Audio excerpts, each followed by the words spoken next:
नमस्कार दर्शक बंधु मु प्रशांत माँ न्यूज चैनल को आपन समस्त को स्वागत करुच्ची। तेज चलतु आज दिन मुख्य खबर उपरे नजर पकेबा। दर्शक बंधु भालू युवकर मुंड गंडी को अलगा करदेला। हाँ दर्शक बंधु सूचना अनुसार गाँ मशान निकट में जंगल में छेली चराउथिले युवक हठात तीनोटी भालू घेरी जाइतिले युवकंक उपरकू झांपी पड़िले। आक्रमण करी युवकंकु खिनभिन करदेले। आक्रमण एते भयंकर थिला जे युवकंक मुंड गंडी अलगा हो जाइछि। हाथ गोड़ सह अंतबुजुला बाहरी जाइछि। नवरंगपुर जिला झरीगाँ थाना कुसुमी गाँव में घटी दुखद घटना। सोमवार मध्याह्न भालू पलंक आक्रमण युवकंक मृत्यु घटी। मृतक हेले फगुण गौड़ 45। परिवार और ग्रामवासी फगुणंक मुंडहीन शरीर देखिबा परे पुलिस को जणाइथिले।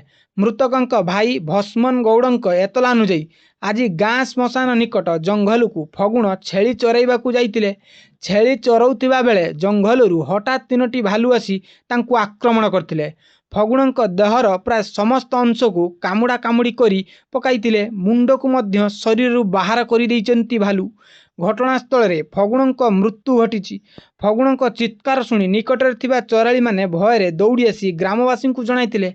परिवार और ग्रामवासी पहुंची सेठारे फगुणंक क्षत विक्षत मुंडहीन शरीर देखिथिला।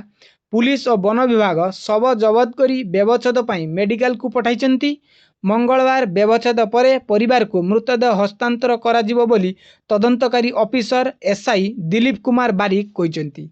तेबे आजिर खबरटी एतिकी थिला। समस्त खबर सटीक अपडेट पाई आम चैनल को सब्सक्राइब करिकी रखि थांतु। रहिलु नमस्कार।